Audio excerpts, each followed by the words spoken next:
వారాంతాలలో వేదాంతాలు. పూర్తి వివరాలకు చదవండి రేపటి సాక్షి దినపత్రిక. నేవీ అధికారుల హనీ ట్రాప్ కేసులో నేషనల్ ఇన్వెస్టిగేషన్ ఏజెన్సీ స్పీడ్ను పెంచింది. దేశవ్యాప్తంగా 7 రాష్ట్రాల్లో 16 ప్రాంతాల్లో విస్తృతంగా తనిఖీలను చేపట్టారు ఎన్ఐఏ అధికారులు. భారత రక్షణ శాఖ సమాచారాన్ని పాకిస్తానీ ఐఎస్ఐకి అందించిన అనుమానితుల కోసం గాలిస్తున్నారు.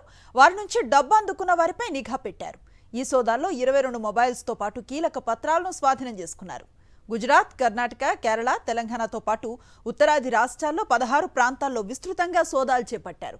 దీనిపై 2021లో కేసు నమోదు చేసింది కౌంటర్ ఇంటెలిజెన్స్ సెల్.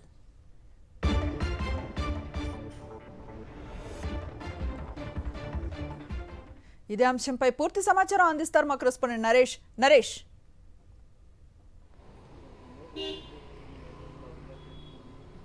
అనుశ్రీ, దేశవ్యాప్తంగా సంచలనం రేపిన ఈ హనీ ట్రాప్ కేసు ఘటనకు సంబంధించి, ఎందుకంటే ముఖ్యంగా నేవీ అధికారులను టార్గెట్ చేసుకొని గతంలో కూడా కొంతమంది ఆర్మీ అధికారులను టార్గెట్ చేసి హనీ ట్రాప్ చేశారు. అదేవిధంగా సోషల్ మీడియా వేదిక కూడా చాలా వరకు ట్రాప్ చేయడం జరిగింది. అయితే మరోవైపు ముఖ్యంగా ఈ కేసుకు సంబంధించి 2020 డిసెంబర్ 20న ఆపరేషన్ డాల్ఫిన్ నోస్ సంబంధించి కూడా మొట్టమొదటిగా ఇంటెలిజెన్స్ సమాచారం వచ్చిన తర్వాత దర్యాప్తు చాలా ముమ్మరం చేశారు. ఎన్ఐ అధికారులు విశాఖపట్నం రావడం జరిగింది.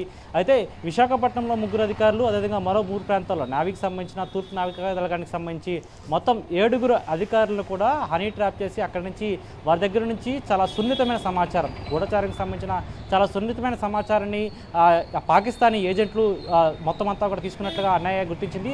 అందులో భాగంగానే ఇప్పుడు దేశవ్యాప్తంగా మొత్తం 16 చోట్ల ఎన్ఐఏ అధికారులు సోదాలు నిర్వహించారు. ఈ సోదాలలో మొత్తం 20కి పైగా సెల్ ఫోన్లు సీజ్ చేసినట్లుగా తెలియజేశారు. మరోవైపు కీలకమైన డాక్యుమెంట్లను కూడా సేకరించినట్లుగా ఎన్ఐఏ అధికారులు ధృవీకరించడం జరిగింది. అయితే ఈ ఘటన నేపథ్యంలో ముఖ్యంగా రక్షణ సమాచారానికి సంబంధించి రక్షణ శాఖలో కీలకమైన చాలా సున్నితమైన సమాచారం ఏతుంటుందో వెపన్స్ కావచ్చు, అదేవిధంగా అధికారుల సమాచారం కావచ్చు, మరోవైపు దేశ భద్రతకు సంబంధించిన సమాచారం కావచ్చు, వీటన్నిటి కూడా చాలా గోప్యంగా ఉంచుతారు, చాలా సీక్రెట్గా ఉంచుతారు.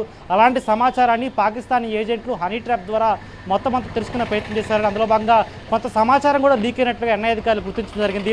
అయితే 2020 సంవత్సరం దాటిన తర్వాత 2021లో మరొకసారి విశాఖపట్నానికి కేంద్ర ఇంటెలిజెన్స్, అదేవిధంగా కౌంటర్ ఇంటెలిజెన్స్తో పాటు మరోవైపు ఏపీ ఇంటెలిజెన్స్, మరోవైపు ఎన్ఐఏ అధికారులు పూర్తిగా కూడా 3 కూడా ఇక్కడ సోదాలు నిర్వహించడం జరిగింది. అయితే తూర్పు నావికా దళానికి సంబంధించిన కొంతమంది అధికారులు క్వార్టర్స్లో కూడా సోదాలు చేశారు. ఆ సోదాల్లో కొన్ని ల్యాప్టాప్లు కూడా సీజ్ చేయడం జరిగింది. పూర్తిగా ఇప్పుడు మరొకసారి ఈ ఘటన నేపథ్యంలో ఎన్ఐఏ రిలీజ్ చేసిన ప్రెస్ రిలీజ్ సంబంధించి మరొక కీలక సమాచారం బయటపడింది.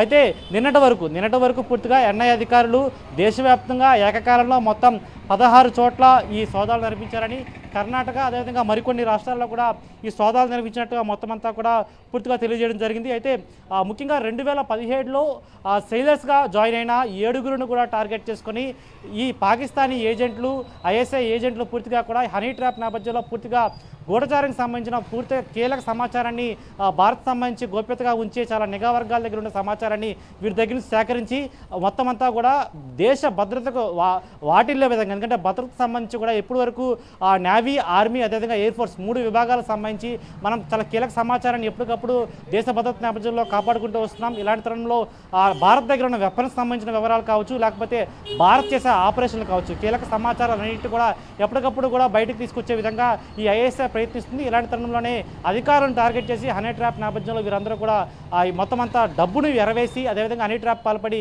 ఈ విధంగా లావాదేవీలు జరిపినట్లుగా ఎన్ఐఏ అధికారులు గుర్తించడం జరిగింది. Anushka. Right, thank you Naresh.